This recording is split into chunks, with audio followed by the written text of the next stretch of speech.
Today around the cooler, we're going to be talking about our all-time favorite top 5 action movies. So Sam, what we're going to look at top 5 stuff. What would be your top 5? I'll like just, number 5. Yeah, I'm gonna go. Actually, number 5 with me is a 3-movie group. It's just boiling it down to the 5 was just too difficult. But I had 13 Hours, Black Hawk Down, and John Wick. Those are just movies that kind of ring a bell with me. So, is there any particular reason why you grouped them like that? A lot of it had to do probably with maybe some of the tradecraft that was included in some of the making of those movies, or the things that the characters used. Black Hawk Down mainly just from the military aspect. See, I think it's because you can't just pick one. You like to have 10. I'm the trouble child. Yeah. You notice when we were trying to do petty songs, he would Right. do a group. I liked this album, so Right. no, Graham, that's not what we're. No, this album I like. Well, fuck your instructions. Exactly, I like that. It's a rebel. No, I like your picks there. 13 Hours, Black Hawk Down, definitely 2 of mine. I would say that's top 2 of my war movies right there of all time. Right Sure. there with Saving Private Ryan and some other stuff. Yeah. But man, great picks. I enjoyed those a lot. Very, very accurate. 13 Hours seems to be a very accurate movie from what I can gather from listening to people that were actually there. Yeah, absolutely. I mean, both of them, Black Hawk Down and 13 Hours, are based on relatively recent stories that have happened over the years. John Wick, don't see the fit in that group, but I get it. It's a lot of action. It's a lot of action. I get the tradecraft thing that he's saying, though, the absolutely. actual handling of firearms and how he would go about it. Or even like with 13 Hours, just with that type of environment with the intelligence community. I mean, that's how they did things. Is it's doctrinal. From me working in BDOC, and I was actually overseas when 13 Hours occurred, and I remember our base getting spun up and on lockdown when that all took place. So yeah, it was pretty hectic over there. But what's your number 5, Todd?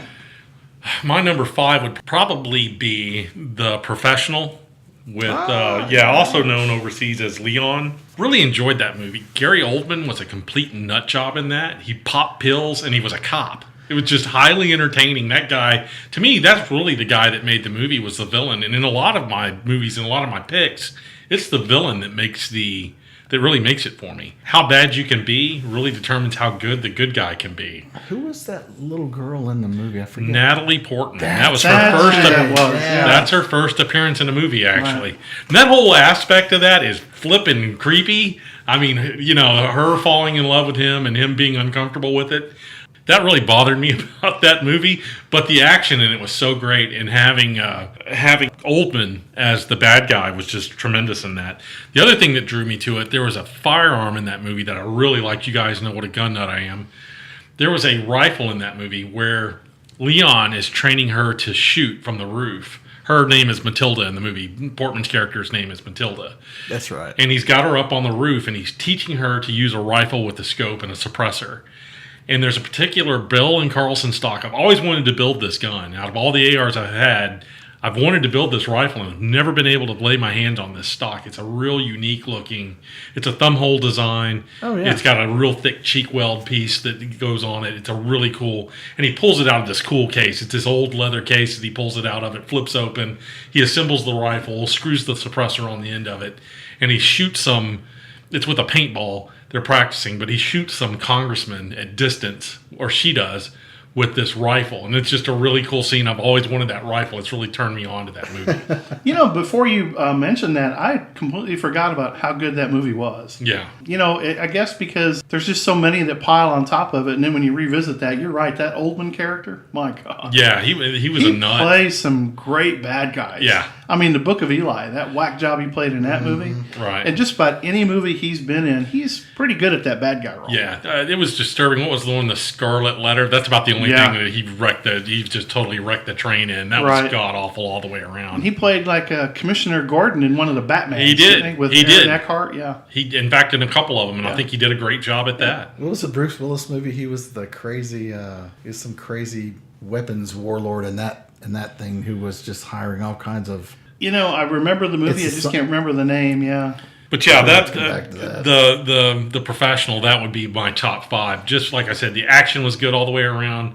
The plot was good. I enjoyed the movie all the way around. What about you, Ken? My top 5 movie. Actually, if you look at the board, I'm dyslexic. I wrote mine backwards. To Live and Die in L.A. was my 5th favorite action movie. It was a William Friedkin movie made back in the 80s about some Secret Service agents that were trying to catch a counterfeiter, which was played by Willem Dafoe. I was going to say another Dafoe movie. There he is. Absolutely, and he was the total freak he always plays in all the movies in that one. But it was a lot of, you'd mentioned tradecraft earlier, a lot of the stuff the Secret Service were doing at that time, they actually put it in the movie. The poker chips and the dryer with the rags to rough up the bills to make them look a little used. Right. But it was just... not only was it a great movie, it was a great action movie. It was kind of in that time with the Miami Vice Manhunter thing with William Peterson.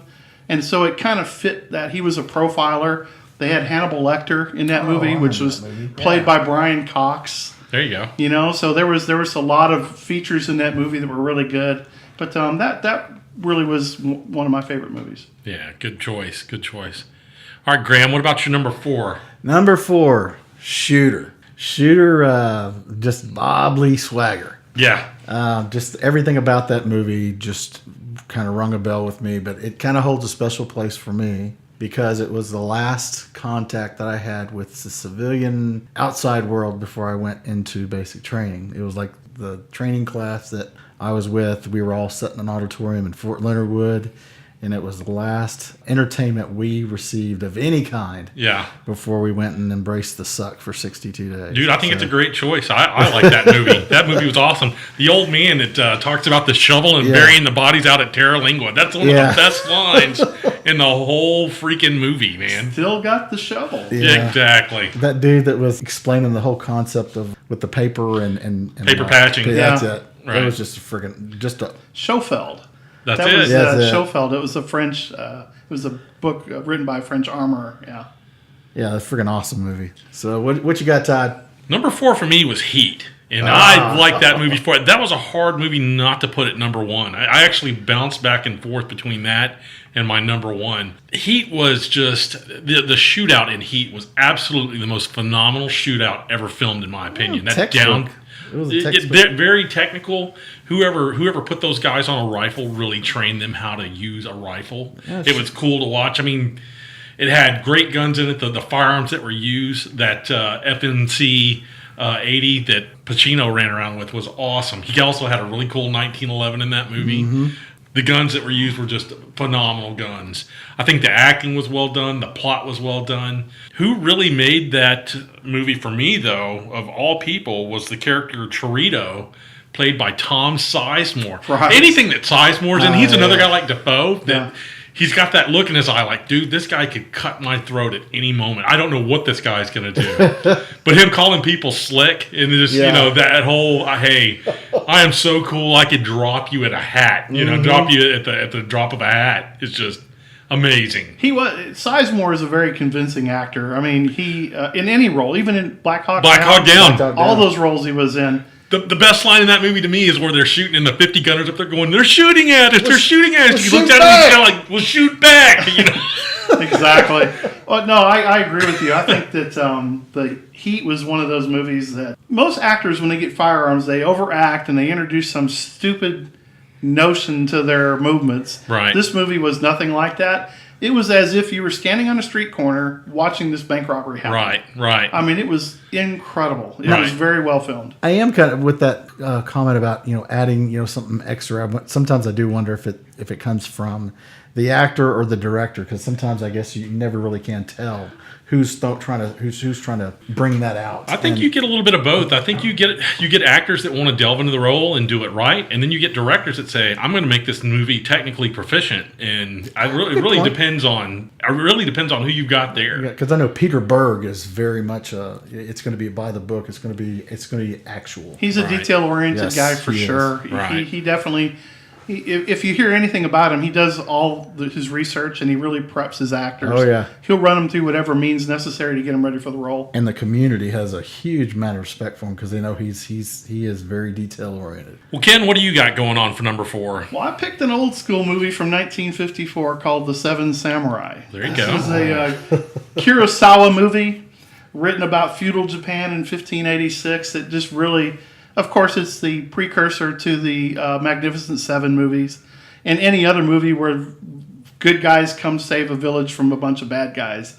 But as a kid in Hawaii, we had a lot of Japanese movies when I was a kid, right? Mostly samurai, and this is one of the first movies I remember seeing and watching over and over again as an adult. Toshihiro Mifune's in there. There's a bunch of other actors that have went on to make great movies in America and in Japan, and it's just the quintessential guy movie in my book. It's just literally. Well, and you have a lot of movies that are based off of it. Exactly. The storyline is phenomenal. Like the Shaw Brothers, and in their previous China cinema in the 70s, they would definitely borrowed heavily from the Seven Samurai concept. What's even referenced in a few movies? A quasi semi action movie, The Bodyguard. It's hard to classify that as an action movie, but for the sake of argument, we're going to. But he even takes Whitney Houston to go even see that and explains the whole, basically what you just went through, explained it out to her and said, this is why this movie was so great. So the worst part of that movie, other than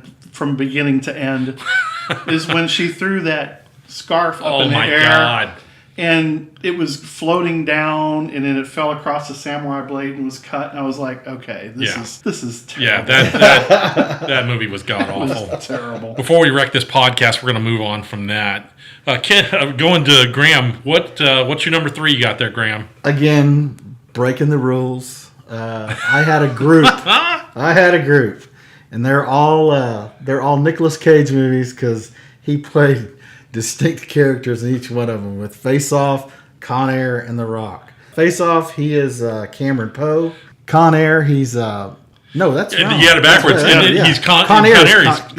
Con Air, he's Cameron Poe. Right. Face Off, he's Castor Troy, and then The Rock, my favorite, Stanley Goodspeed. Oh man, they weren't going for a naming convention or anything, were they? The thing about those movies is they were just mindless entertainment for me. It literally was like getting on a roller coaster and just turning off the world and just getting entertained by the Michael Biehn was a seal yet again in that one. That poor guy's been typecast in everything just because of his whole role from Terminator. And I like that collection of movies, and I can see why they're grouped together because that group makes a lot of sense to me. I get it. That is a great trio that you have up there, and I enjoy every one of those from beginning to end as well. I do too. Yeah. As much as I want to bag on you and tease you about that, I watch them. If that's on TV, I watch it. Travolta was in Face Off, wasn't he? Yes. See, I wouldn't want his face. Literally,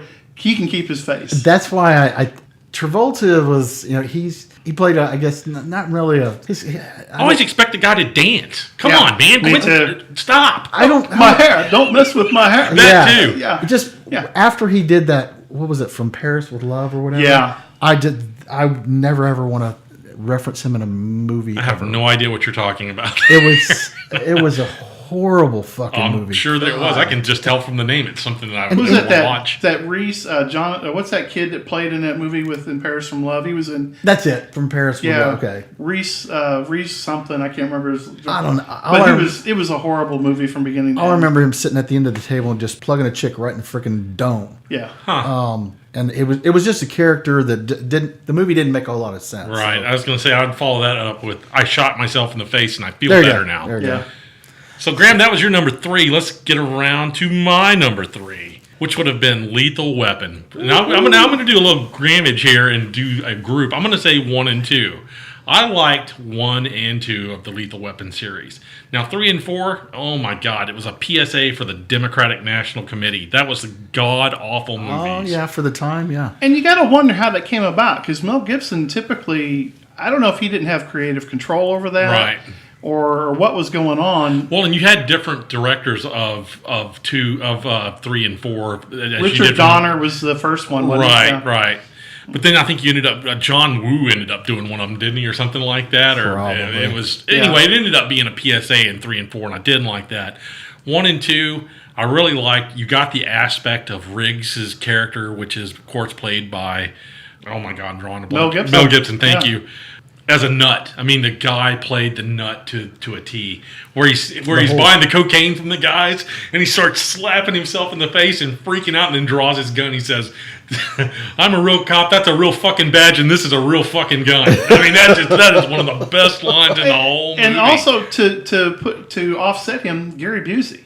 Oh my! That was my next, Mr. Joshua. Yes, Mr. Joshua. Oh my God. That was total psycho, man, and played it well. He plays great bad guys. Oh, definitely. He's one of those guys that he's fun to sit and laugh at. Right. But he is really good in the movie roles he plays. That Absolutely. smile of his through that movie, I'm like, oh my God, Yeah. that's just pure fucking evil. And then Mr. Endo. Mr. Endo with the yeah. But yeah, getting back to Busey, I think what makes him such a great character actor is the fact he fell off a motorcycle and hit his head. That probably helps him out a lot in these roles. So, but yeah, I love that the whole apartheid thing of Lethal Weapon 2. Yeah, they started to get a little preachy there, but it fit. It definitely fit within the movie. Sure. And I like the part where Riggs shows up in the guy's office and he tells the guy, "Maybe you hadn't heard about me." But he starts to educate him. You know, he shoots his fish tank. He's like, he just freaks out in that movie, and it's great. I just love the way that character fits in the movie. And then Danny Glover went in to look for political asylum. Right, The guy goes, right. But you're black. But you're black. I mean, it was good. Yeah. Again, now that was probably my mindless entertainment movies that I picked. Yeah. Well, So I and get the chemistry between Riggs and Murtaugh was phenomenal. Yeah. You had this guy that was trying to retire. Then he gets strapped with this crazy guy. Loose cannon. Loose Yeah. cannon Loose that's cannon. suicidal. Right. It was great chemistry, and they learned how to be best friends. It was a great series. I dug it.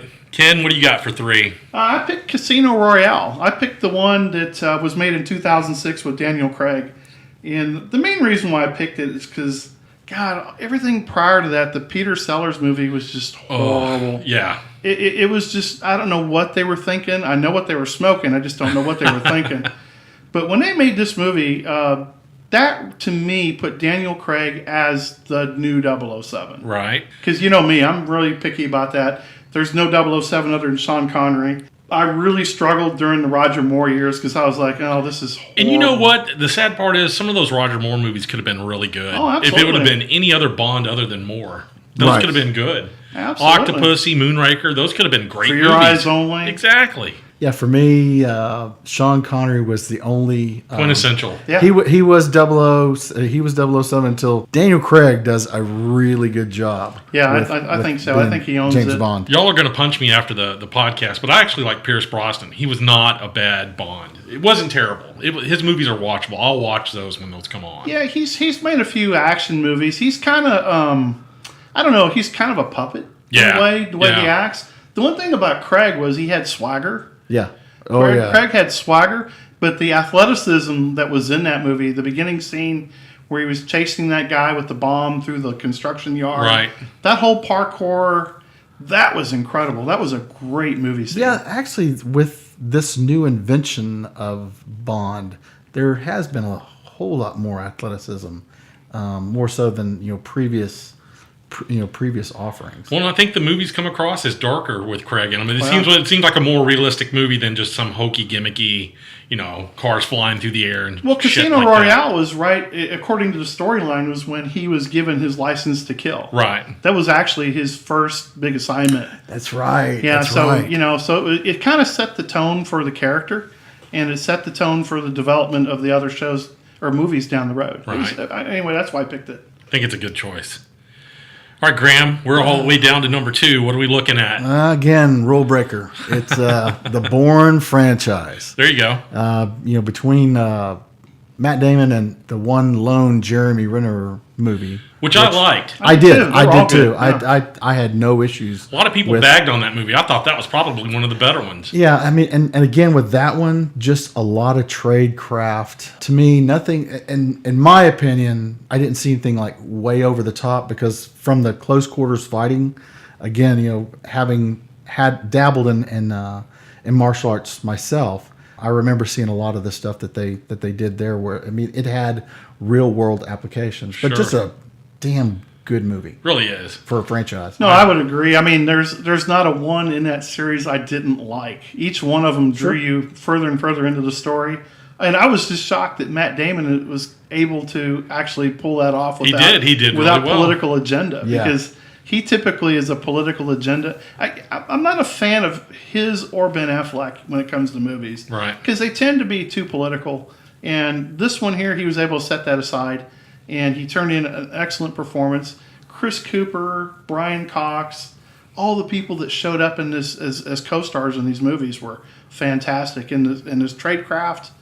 And it was all believable. Right. It was all believable aspects of what you would think an intel community is, or what you would think that the Secret Service did. So right. It's kind of cool. They didn't over politicize the plot. No, I thought it was great. It was just, it bit really well. It all fit together well. I enjoyed the whole series as well. Sure. I think it's a good pick. It's a great pick. It is.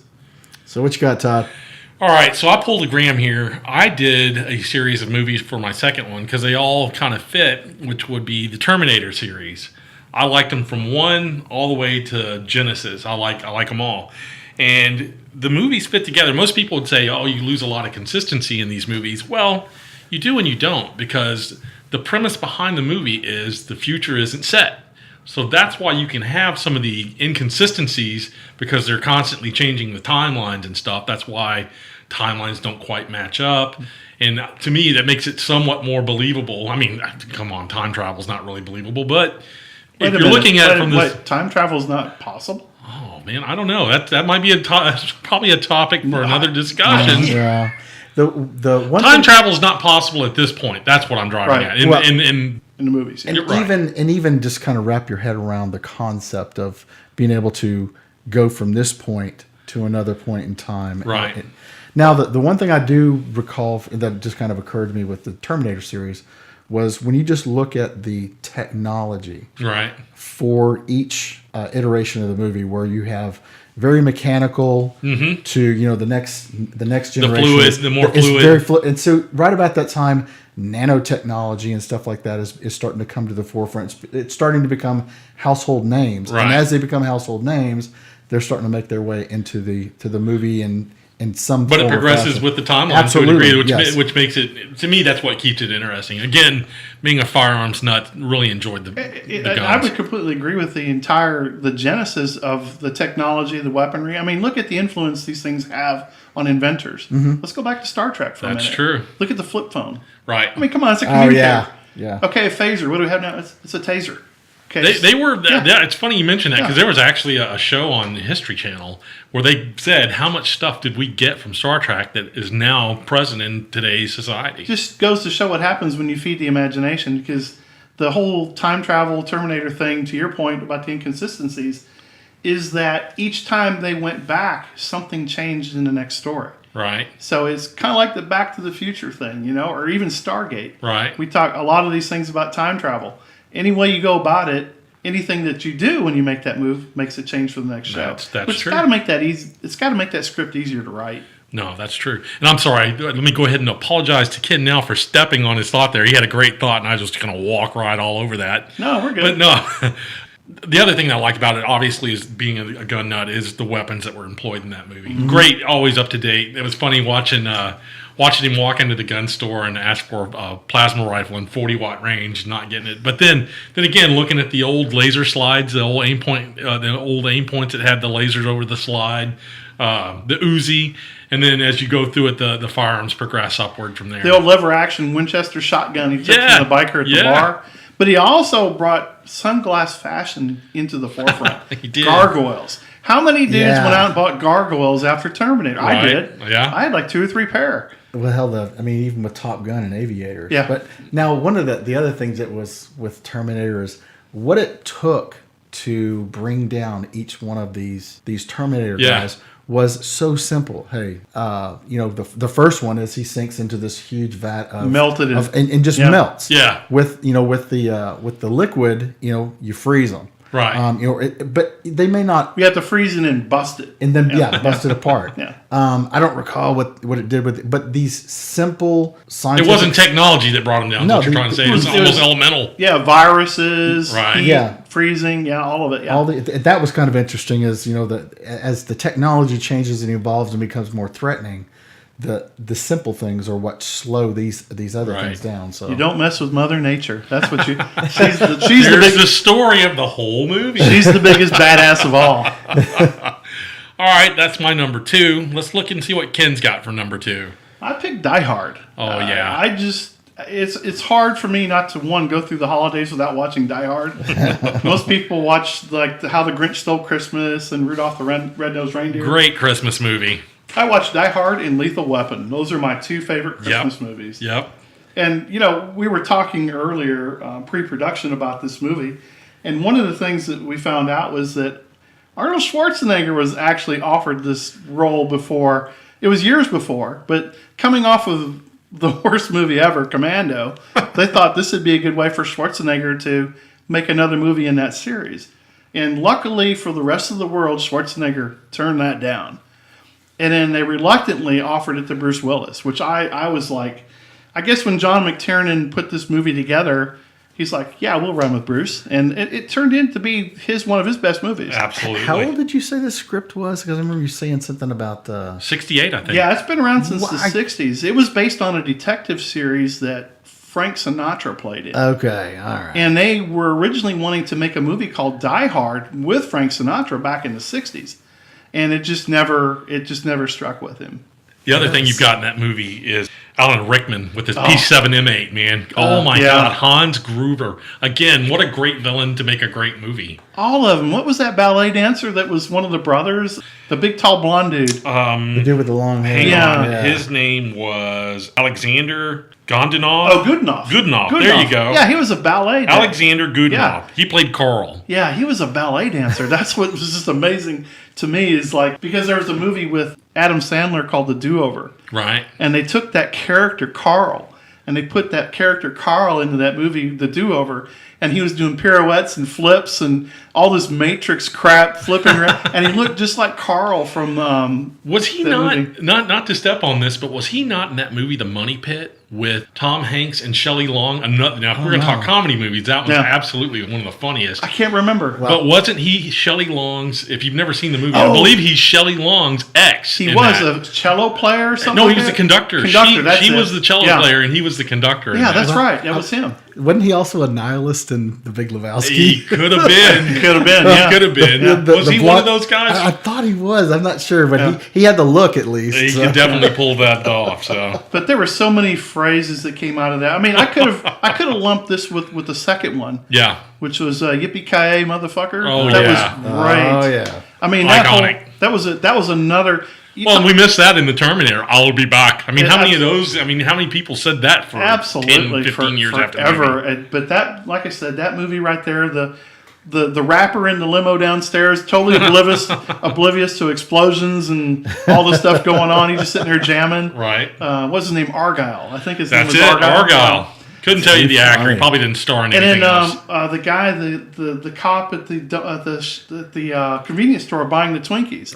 That's where the world learned the full ingredient deck of a Twinkie. You know, and so Oh, really? yeah, that was kind of an interesting. That movie had a lot going on. I mean, there was.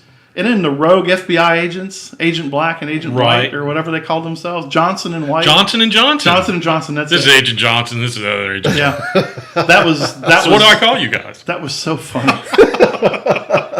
Johnson and Johnson. And then the principal that was in the movie. Yes, Paul Gleason. Paul Gleason. Yeah, Perfect role for that guy. it was. Oh man, he that was the principal in Breakfast Club. Breakfast Club. Thank you. Yeah. Man, they fit him perfect in that. Yeah, remember that? guy. That was a great. It looks like we're gonna need to get some more FBI guys. One of his best lines in the whole movie. That was so funny.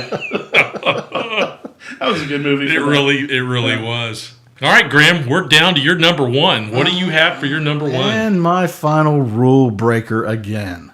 The El Mariachi series. El Mariachi, Yeah. Desperado, and Once Upon a Time in Mexico. Right. Just all three of those, just a lot of action. But the thing that stood out with that one or with that series was the music, because Robert Rodriguez is a huge guitar player in his own right. And I remember when Desperado came out, my kids bought me the soundtrack to that movie because I was Six Blade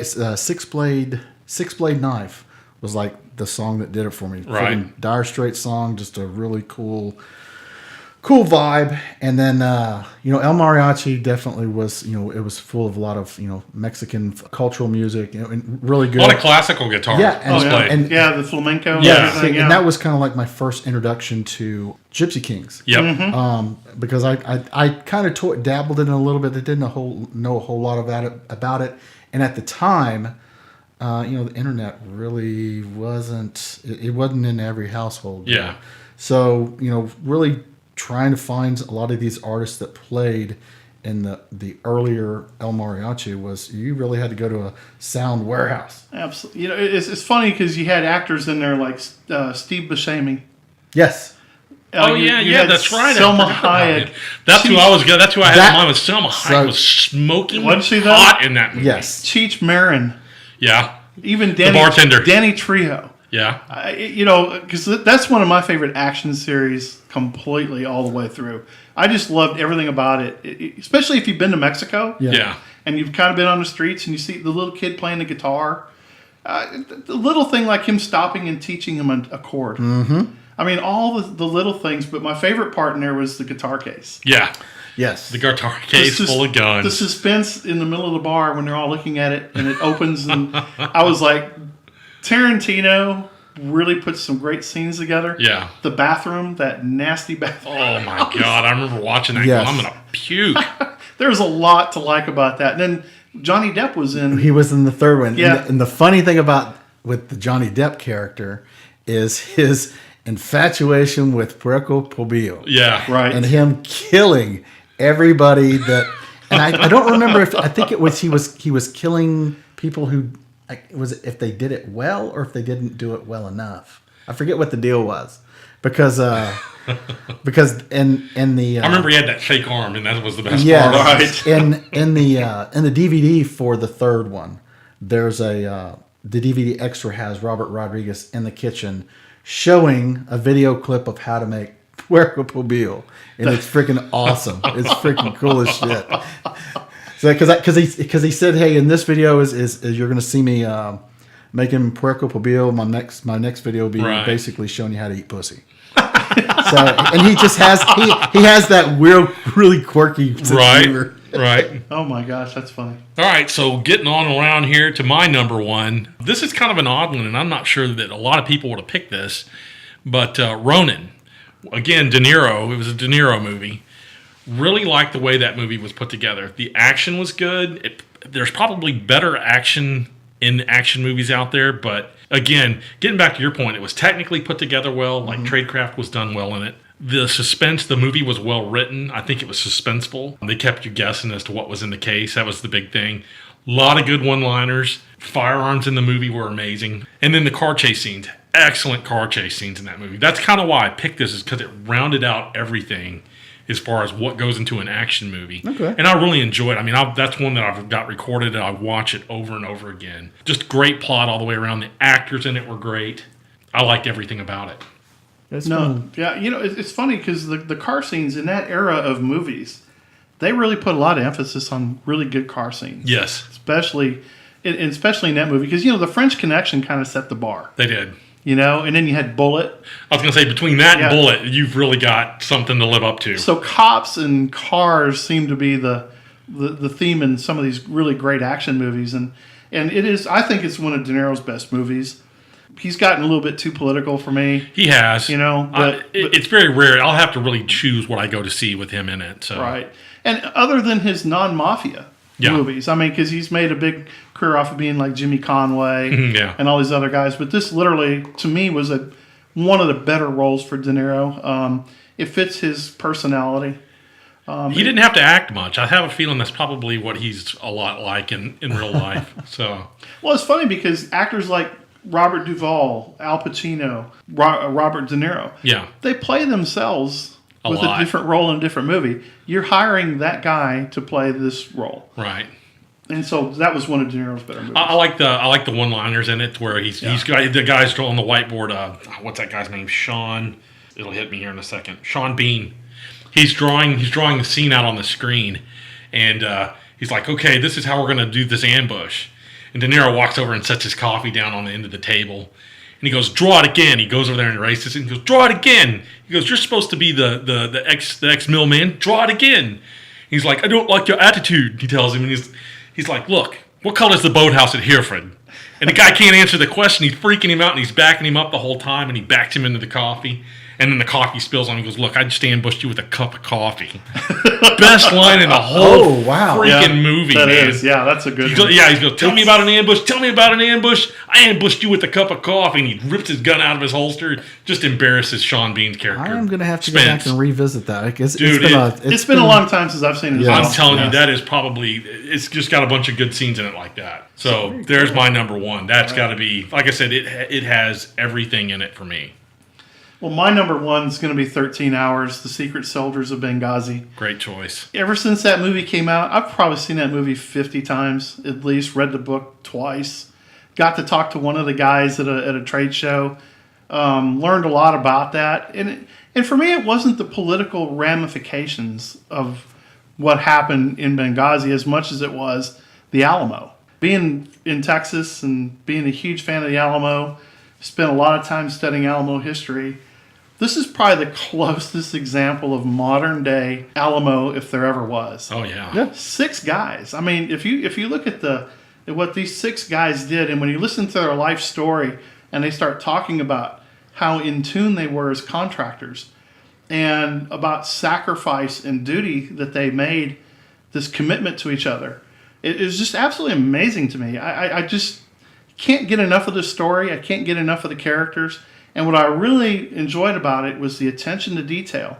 They had every person that was in the engagement available was actually on the set coaching the actors, and they all looked, walked, talked, and acted like they were. They portrayed operators as operators, in my opinion. And John, you take a guy like John Krasinski, who's known as a comedic actor, right? And you put him in a role like Jack Silva, and it was just, I liked every character except the guy that played Doherty, that Toby Stevens.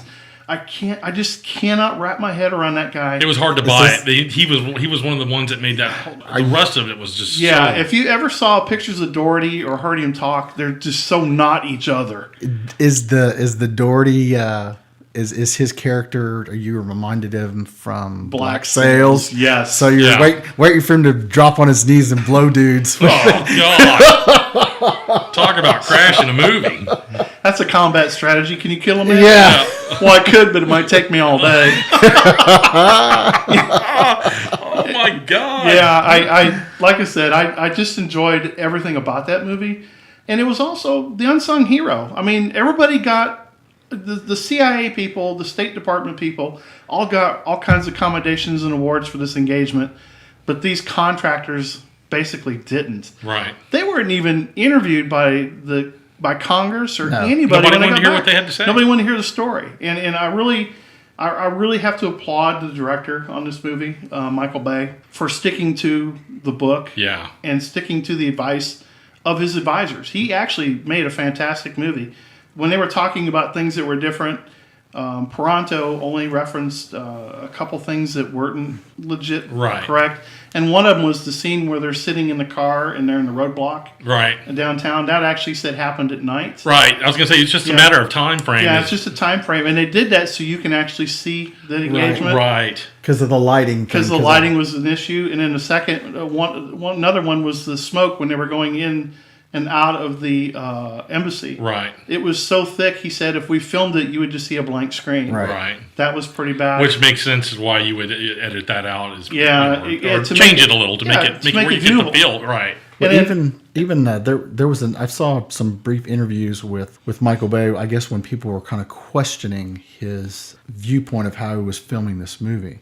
And I'm glad that he stuck to his guns about how he was going to film it, because the way that it was coming through in the interview and how it was sort of being portrayed is it was somebody's way of sort of trying to intimidate and maybe influence the way that the movie was going to come out. Maybe some of the scenes that you want to include that movie. Right. Maybe they end up on the cutting room floor instead. Right. And they didn't. Right. And it's interesting too because look at guys like Max Martini. Yeah. I mean, my gosh, he was the SEAL commander in Captain Phillips. Yeah. I mean, this guy's a natural for these kind of roles.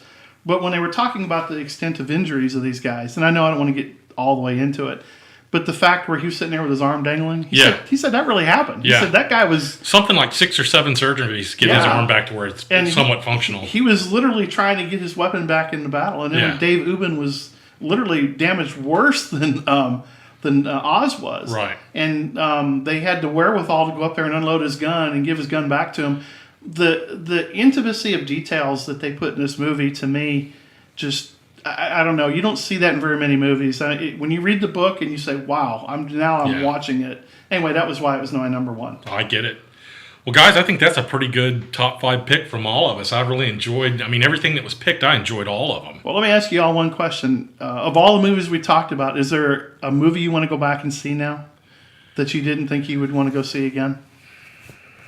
For me, I want to go see Ronin because it's been several years since I've seen it. So I need to go back and revisit some of the memories that y'all remember from That's exactly the same one for me. I want to see Ronin again because everything else we're pretty current on, right? Right. But Ronin was one of those that kind of slipped in on me. To Live and Die in L.A. would be the one that I would pick because I can't remember everything that was in it.